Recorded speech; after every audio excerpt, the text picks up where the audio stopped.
नमस्कार। स्वागत है रंगरेजी में रचना यदुवंशी के साथ। इस बार बहुत लंबा इंतज़ार आपको कराया मैंने, क्योंकि बहुत सारे कारण इकट्ठे हो गए थे। उन कारणों में तो मैं अपना और आपका समय ज़ाया नहीं करूंगी कि क्या था और क्यों मैं लेट आई। लेकिन हाँ, क्षमा मांगती हूँ आपसे कि लेट हो गया और आपके सामने जो है कुछ भी मेरी कोई रचना आ नहीं पाई इतने दिनों से। लेकिन आज मैंने उसकी भरपाई बहुत अच्छे से करने की कोशिश की है। एक बहुत अच्छी कहानी लिखी है मैंने, और बाकी बातें बाद में करेंगे हम, अगर समय बचेगा। एक समय अंतराल में निश्चित करके चलती हूँ कि बस उतना ही आपका लूँगी, उससे ज़्यादा नहीं लूँगी। तो कहानी मैं आपको पहले सुना देती हूँ, और अगर समय मिलेगा तो मैं आपसे दो चार एक्स्ट्रा बातें कर लूँगी। कहानी का शीर्षक है मैडम। जी हाँ, मैडम। मैडम का जलवा है। पंचम तल पर घुसते ही जो बर्बरी और शनेल की मिश्रित गंध नाक से होती हुई जहन में घुसती थी, तो आगंतुकों की मनोदशा स्थिर होने में 15 मिनट तो मिनिमम लग जाते थे। आगंतुक यानी गेस्ट, और मनोदशा मेंटल स्टेट। फिर से सुनिए, इंटरेस्टिंग लाइन है। पंचम तल पर घुसते ही जो बर्बरी और शनेल की मिश्रित गंध नाक से होती हुई जहन में घुसती थी, तो आगंतुकों की मनोदशा स्थिर होने में 15 मिनट तो मिनिमम लग जाते थे। पंचम तल के चीफ बॉस के एकदम दाहिने वाली कुर्सी पर विराजमान होने वाली मैडम का ऑरा ही कुछ ऐसा था। लंबा कद, मैदा सा सफेद रंग, लंबे काले घुंघराले बाल, मानो विधाता ने जैसे स्वयं छुट्टी लेकर सारे प्रतिमान तराशे थे। कई बार ऐसा भी होता है कि सौंदर्य से भरपूर स्वामिनी या सौंदर्य से भरपूर कोई महिला, यदि उसकी कुंडली में क्षीण सूर्य और शुक्र हो, तो उसकी वजह से वो पूरे उत्कर्ष के साथ दमक नहीं पाती है। लेकिन मैडम के साथ ऐसा बिल्कुल नहीं था। उन्हें इस बात का पूरा भान था कि ईश्वर ने जो दमकती सुंदरता उन्हें बख्शी है, उसको तराश कर कैसे रखना है। सत्यपॉल की चुनिंदा साड़ियां या फिर विशुद्ध हैंडलूम जो भारत के प्रांतों की जागीर होती थी, उनके पूरे बदन पर ऐसी मक्खन सी लिपटती थी कि लगता था कि फैक्ट्री में उन्हीं के लिए कस्टमाइज करवाई गई हैं। एक हाथ में टाइटन रागा, दूसरे हाथ में 24 कैरेट के अनकट डायमंड का ब्रेसलेट करीने से मैनिक्योर्ड हाथों की शोभा बढ़ाते थे, तो सामने वाला वशीकरण मंत्र के जैसे प्रभाव में आ जाता था। गले में ज्यादातर मैडम पर्ल ही पहनती थी, क्योंकि ड्रेसिंग सेंस में तो जैसे उन्होंने सीधे बकिंगम पैलेस से वर्कशॉप किया था। मजाल है कि कभी भी मैडम की कोई भी साड़ी इवेंट से बेमेल दिखी हो।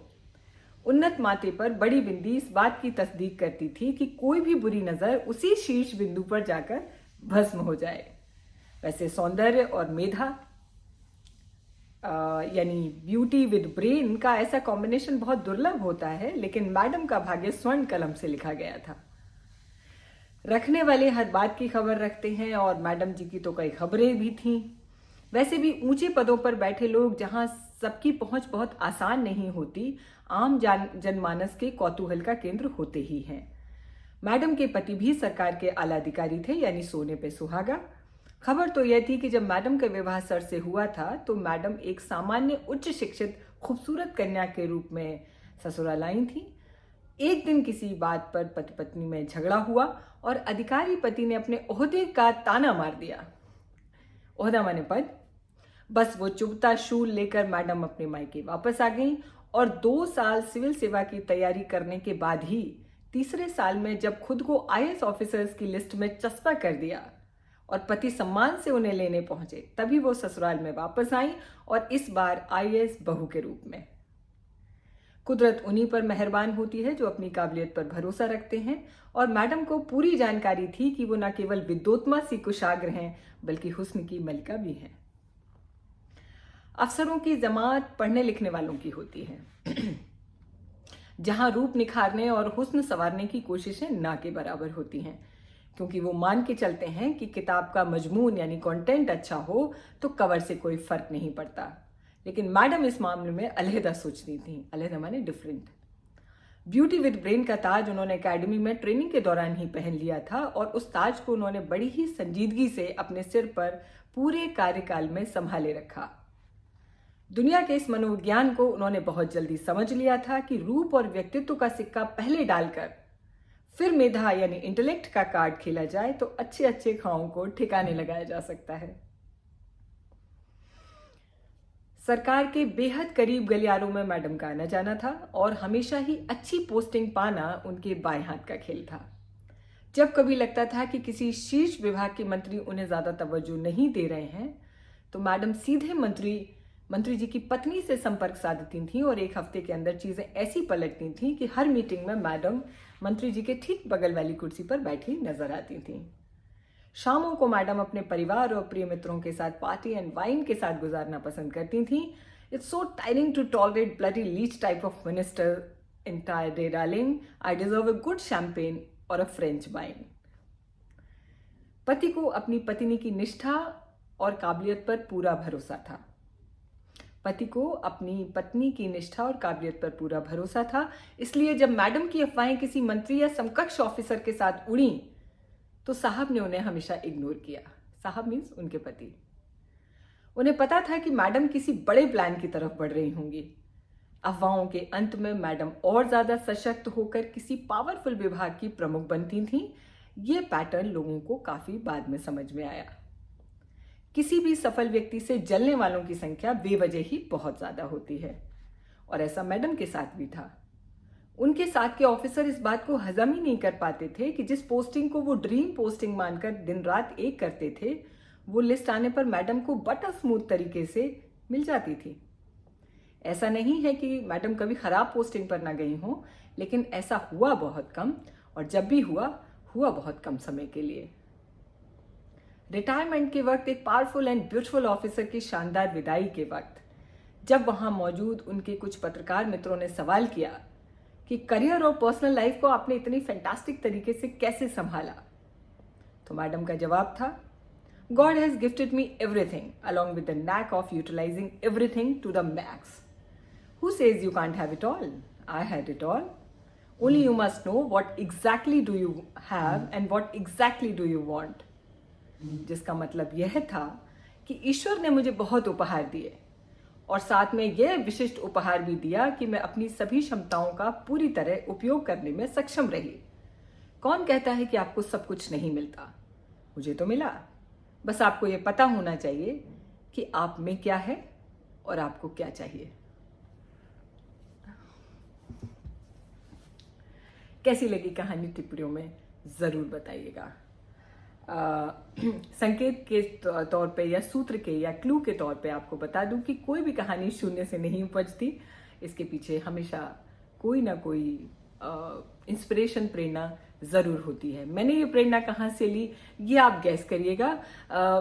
बहुत सारे सम्मानित ऑफिसर्स भी मेरे ऑडियंस हैं और वो बहुत कोरिलेट कर पा रहे होंगे या सुनने के बाद उनको लग रहा होगा कि मैंने किसके लिए लिखा, लेकिन मैं पूरी शालीनता और पूरे सम्मान के साथ इस कैरेक्टर का नाम आप लोगों की गेसिंग पे छोड़ती हूँ। जो इससे कनेक्टेड नहीं है वो बस इतना जान लें कि ऐसी शख्सियत एक थी और ऐसा ही ऑरा था उनका और ऐसा ही उन्होंने अपना पर्सनल और प्रोफेशनल लाइफ इतनी ही शानदार, इतनी ही भव्य तरीके से बिताई। आगे की बात यह है कि बहुत जल्दी, जो कि हर बार मैं कहती हूँ और कुछ ना कुछ ऐसा ट्विस्ट हो जाता है कि वो बात को निभा नहीं पाती हूँ मैं, और इस बात का मुझे बहुत कोफ्त रहती है मुझे।